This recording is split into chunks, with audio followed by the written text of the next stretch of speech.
We'll have a short segment on forgiveness, and then we will have the parable of the unforgiving servant. Then Peter came and,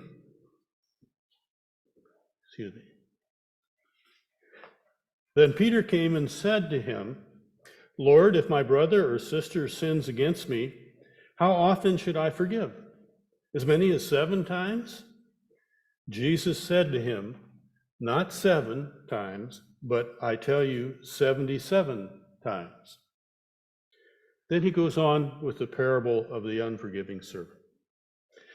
For this reason, the kingdom of heaven may be compared to a king who wished to settle accounts with his slaves. When he began his reckoning, one who owed him 10,000 talents was brought to him. And as he could not pay, the Lord ordered him to be sold, together with his wife and children and all his possessions, and payment to be made. So the slave fell on his knees before him, saying, have patience with me, and I will pay you everything. And then, out of pity for him, the Lord of the slave released him and forgave him the debt. But the same slave, as he went out, came upon one of his fellow slaves who owed him 100 denarii, and seized him by the throat and said, pay what you owe. Then his fellow slave fell down and pleaded with him, have patience with me, and I will pay you.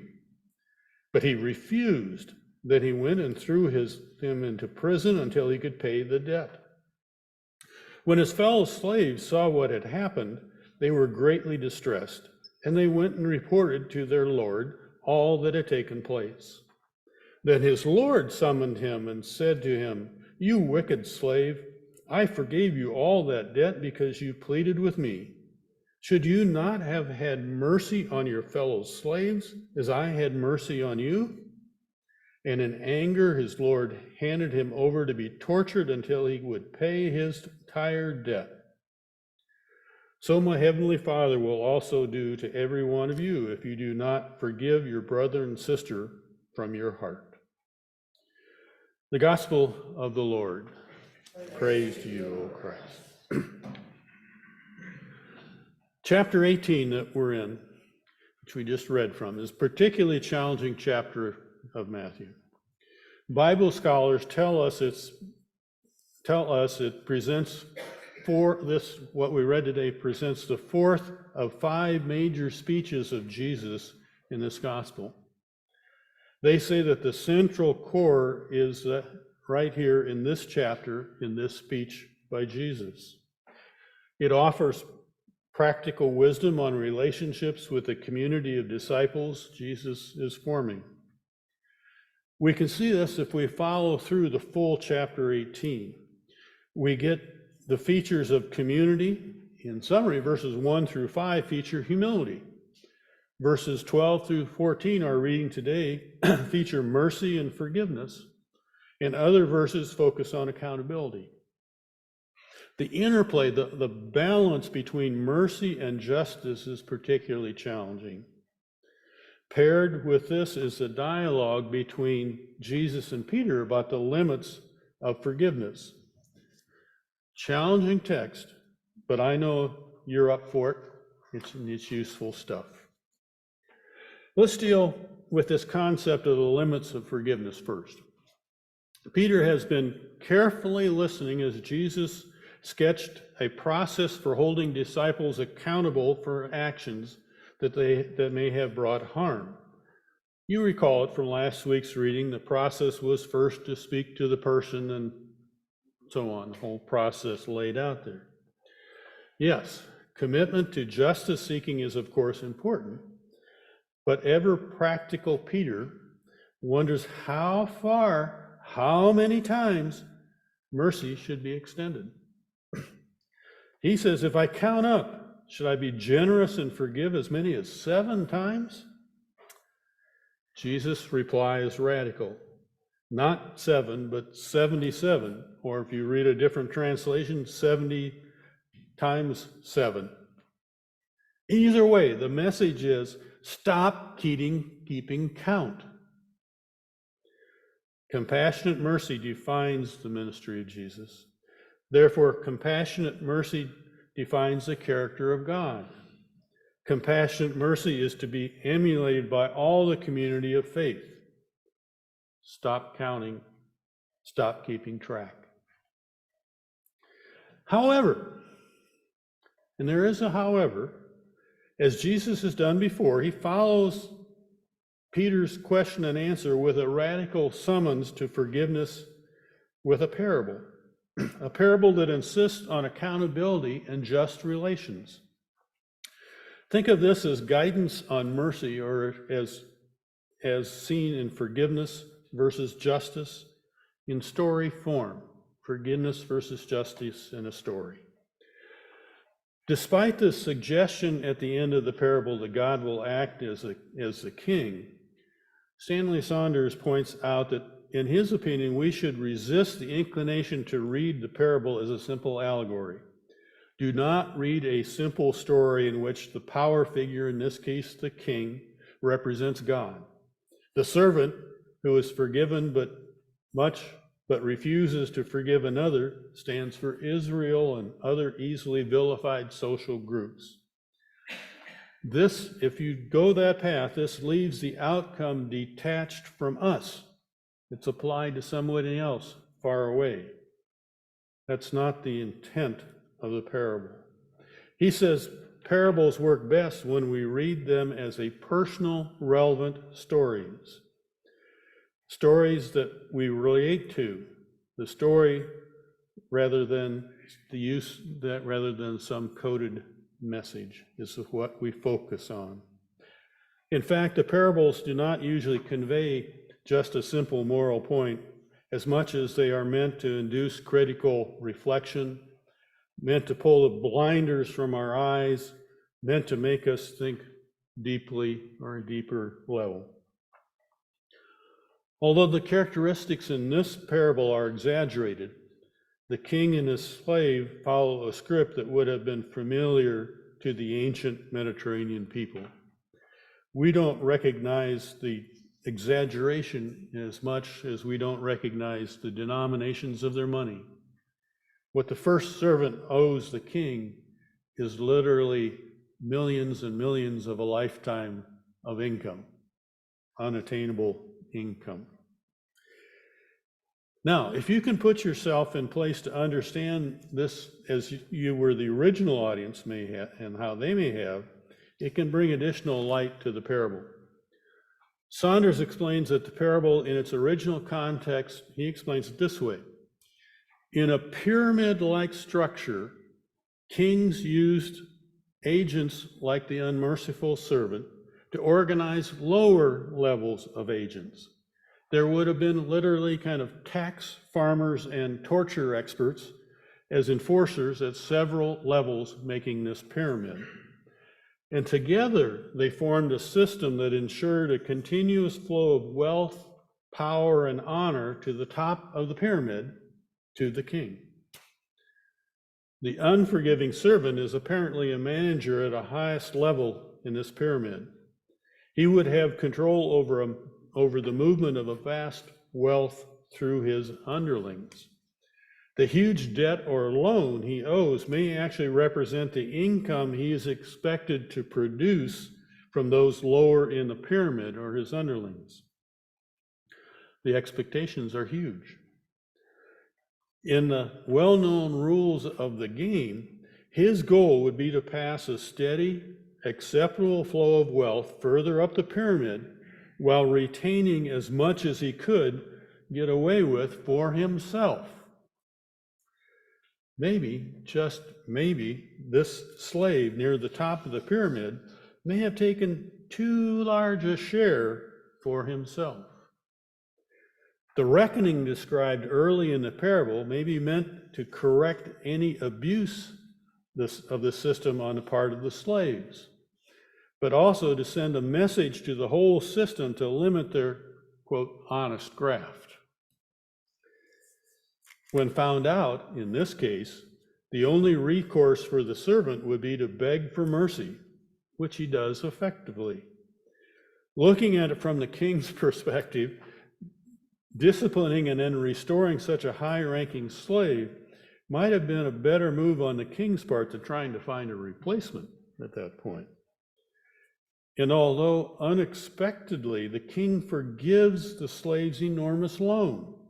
By this action, the slave's obligation to the king is actually intensified.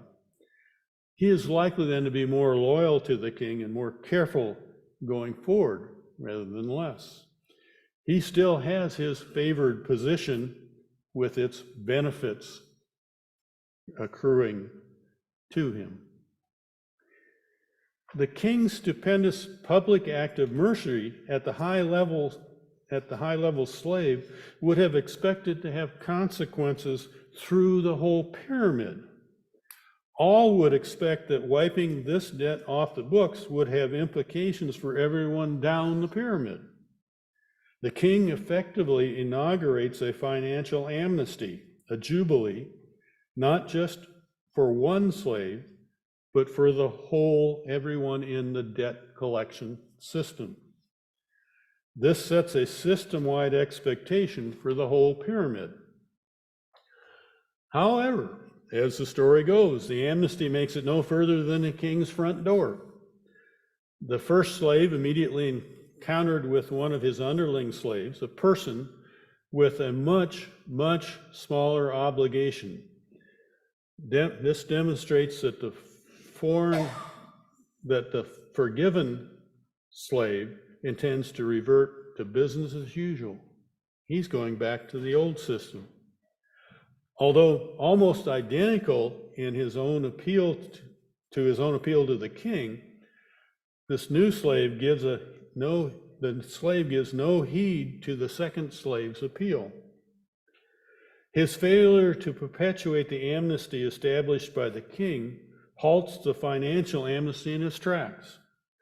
This would, of course, also mock and dishonor the king's mercy. And the king, of course, finds out and cannot ignore such an affront. The unforgiving slave binds himself not to the king's new mercy, but to the old system of wealth extraction and violence. Thus, he binds the king, in turn, to deal with him once again within the confines of the old system. Bottom line, Matthew's Jesus seems to tell us that God's forgiveness has necessary limits, and that perhaps these limits are based on our actions, the actions we take. The unforgiving slave brings judgment on himself by treating his own forgiveness as a license to execute judgment on others. By doing this, he brings judgment to himself. His actions would transform a merciful king into a vengeful judge. The problem lies not with the king or even with the analog to God, but with the world the slave insists on committing to, and under which terms of his fate are now set. Now remember, this is a parable. Perhaps we can have pity on the unforgiving slave. Consistent with its purpose, the parable causes us to reflect on the question, with whom and to what systems do we bind ourselves each day?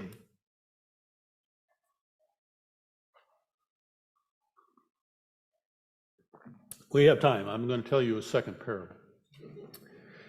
Jesus told parable stories. He knew that we remember best when we have something meaningful to us to tie the story to correspond the corresponding idea to, and link the idea in the story.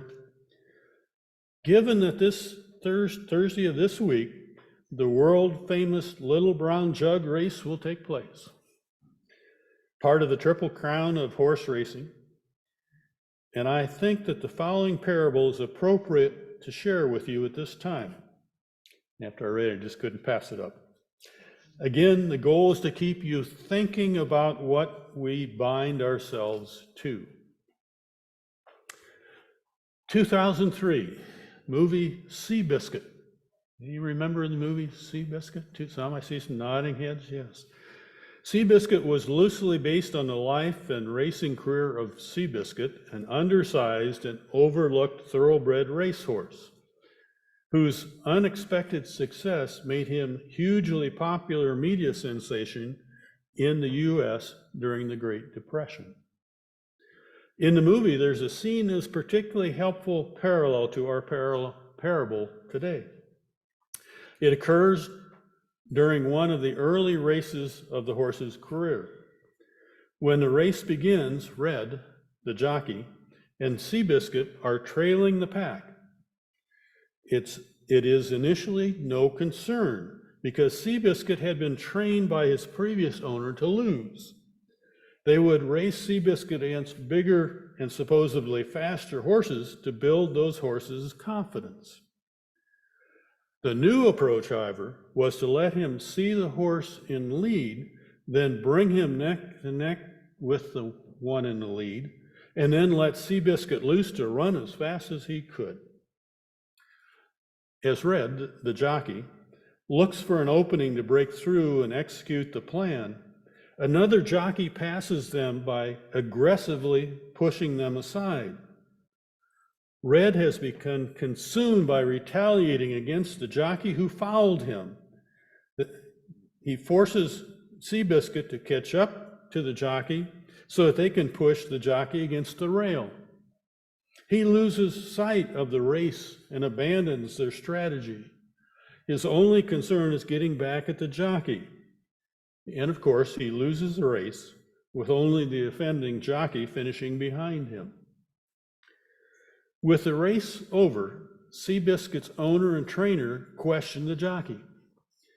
They all know that Red could have ridden Seabiscuit to victory. They want to know, why did he not follow the plan? His repeated response was that the guy fouled me. Yell Reds, am I supposed to let him get away with that? The trainer in exasperation responds, well, yeah, when he's 40-1. Red responds, but he fouled me, he exclaims, as if they are the ones that just don't get it.